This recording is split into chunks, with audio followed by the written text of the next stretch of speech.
Thank you for coming. My name is Faye, and I organize Fatalities Boston. I live in Malden, 7 miles north of Boston, and I'm here to talk about my walkability project. Okay. So, Malden is a city 7 miles north of Boston. It's fairly walkable. Let's see. Oh, good. Maybe I will be closer here. Oh, goodness. Okay, technical issues. Okay, it's the red marker here. Here's Boston, and here's Malden. Population, 66,000 people.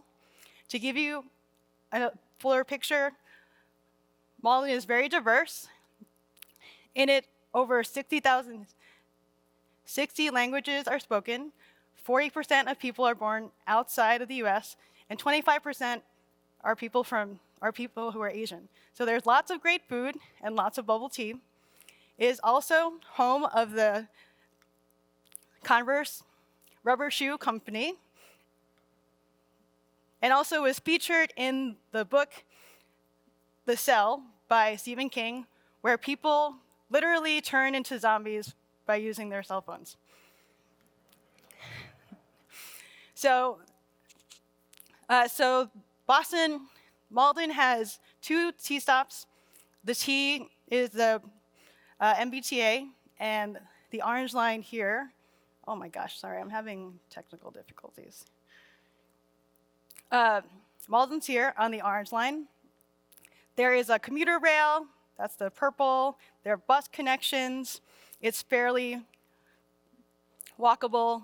There's a Northern Strand Trail, which is this green line, which is a multi-use trail. And here again, this is Malden here and Malden here. So fairly walkable, fairly good transit, depending on who you ask. But then there were car crashes that I saw that were happening in my neighborhood. They were happening in towns next door. And I saw more and more stats that more and more people were dying from large vehicles colliding into them. And then it hit home, literally close to home. This was 5 miles from where I live. And so what does a concerned citizen do? What does a concerned data scientist do? I turn to the data. So this is data from the Massachusetts Department of Transportation. It has a dashboard. It has visualizations. It covers the 351 municipalities in Massachusetts. It does have a lot of resources. It also isn't well known, but there is a lot there. Some of the available data include details about crashes. What was particularly useful for me were latitude and longitude, but then also the severity of crashes. I was also interested in the vulnerable users that were involved. So a vulnerable user is someone who doesn't have a safety protection around them, including cyclists, pedestrians, and people working on the roads. Here are some of the data visualized. Let's see, this is going to do that. Okay, here we go. So the blue line shows the number of car crashes in Malden over the course of 2015 to 2025.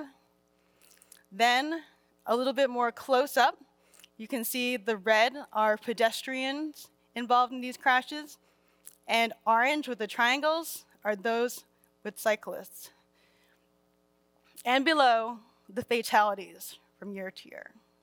And these are not just numbers. These are people. These are lives. What can we do to make things more walkable? What is walkability? So sometimes we think about walkability with walk score. So this was a metric designed by Redfin to sell houses. They decided that a place here in central Malden is very walkable. In fact, a walker's paradise, that most errands can be done on foot, good transit, and bikeable.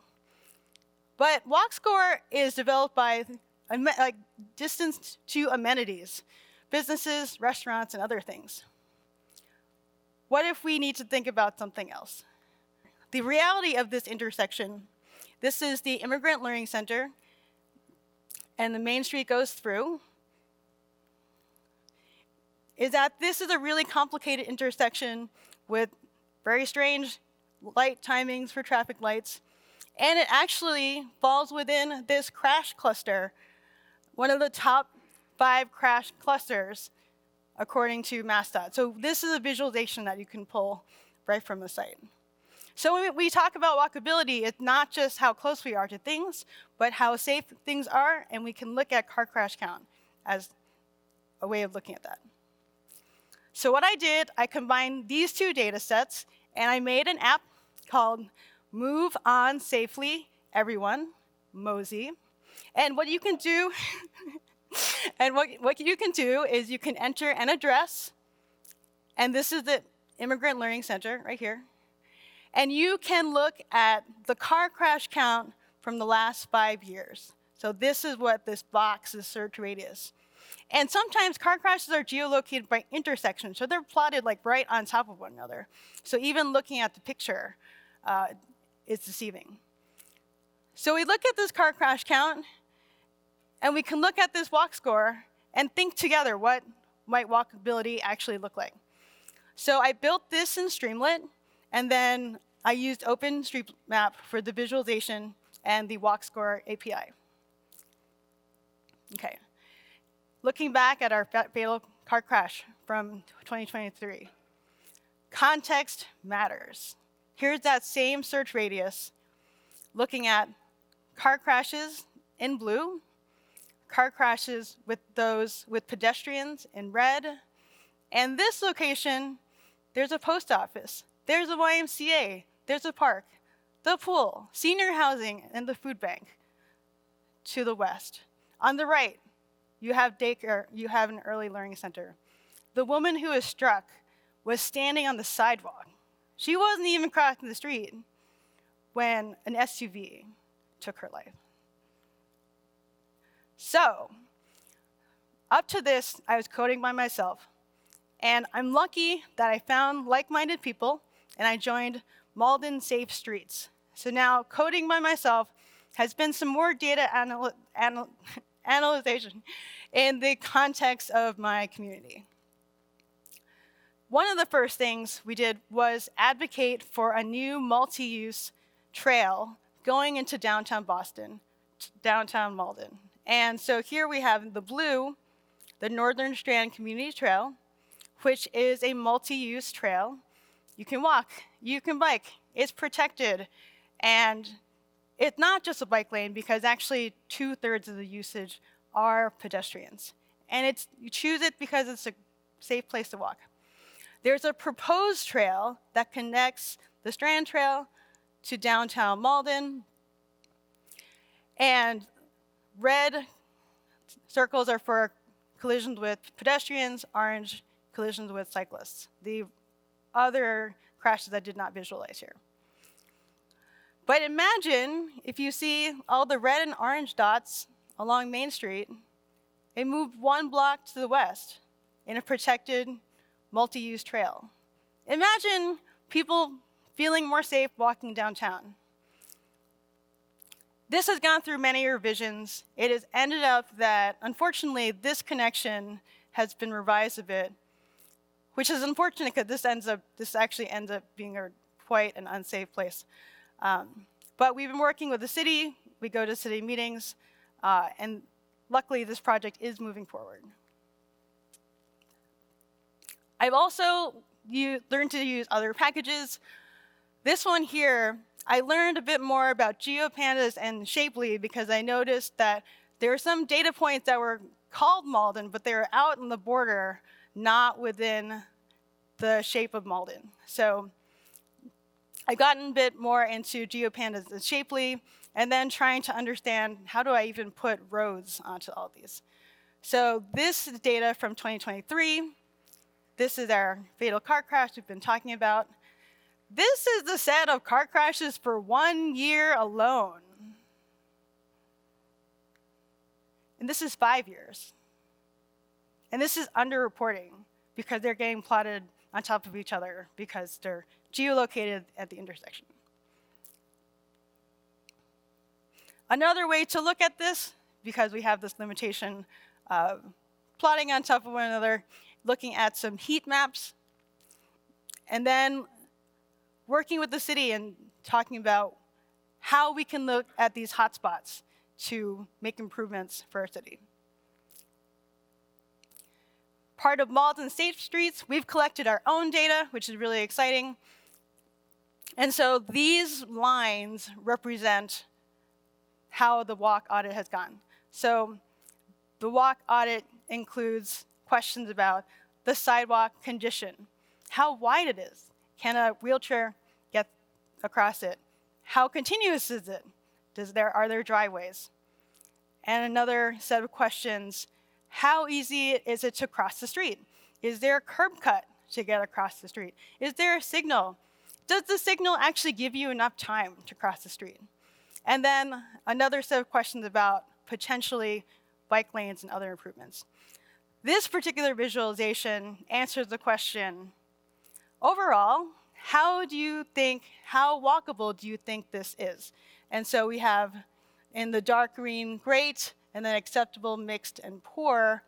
And so luckily, there are a fair bit that we consider acceptable. This red part actually is what they canceled for that connection to the Northern Strand. So it's quite disappointing that we're not addressing some of the worst in the walkability study. So more to do.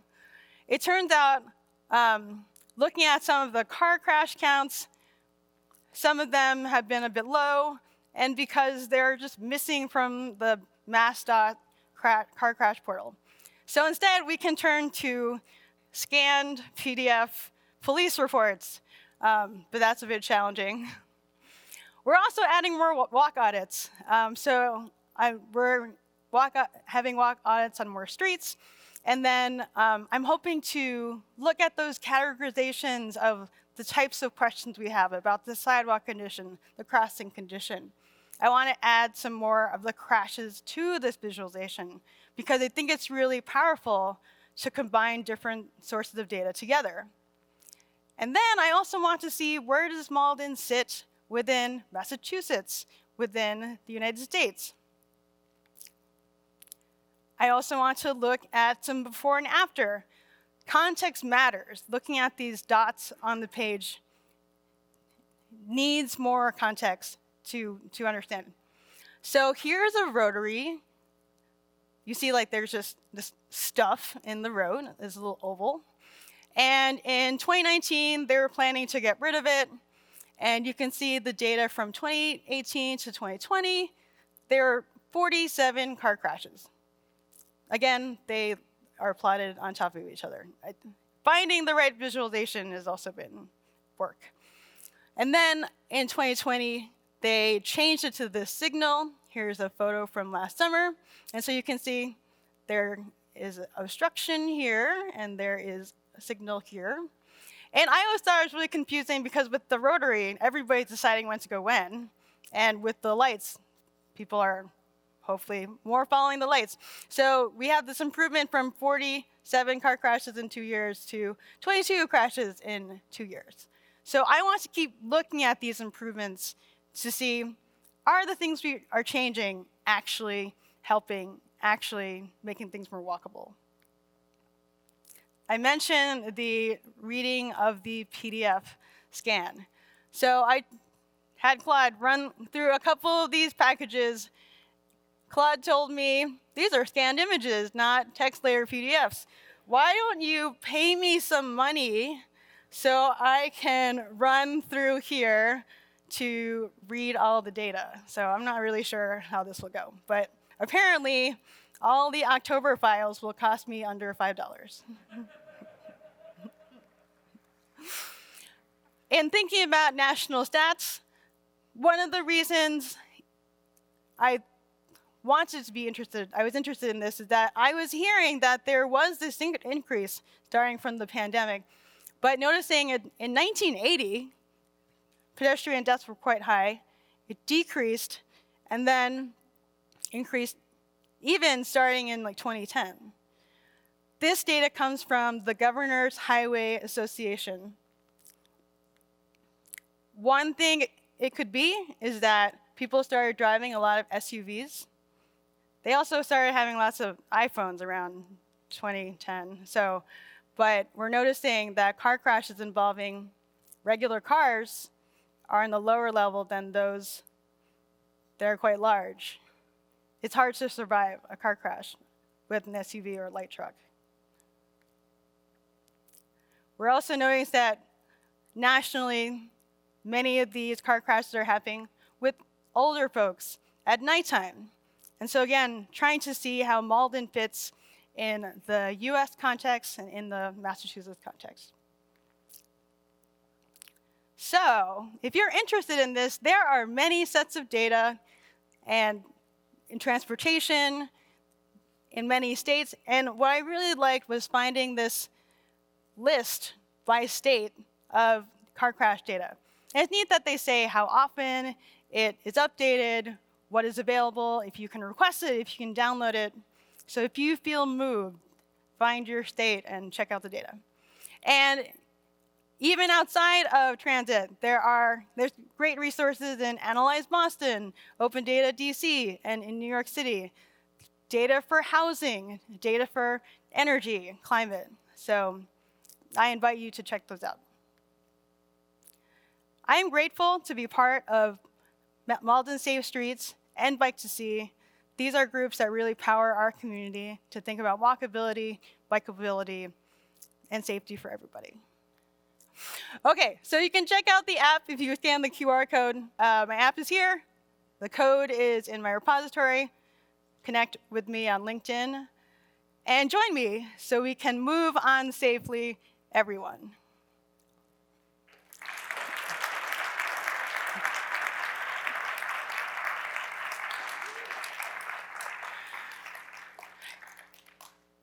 I'll be happy to take questions in the back after this.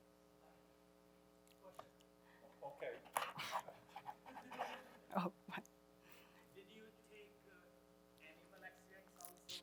did I take animal accidents also? Was those also featured or deducted or something? Okay, I did not take into account animal accidents. However, if I were to investigate that, I would look at 311 data because sometimes people will report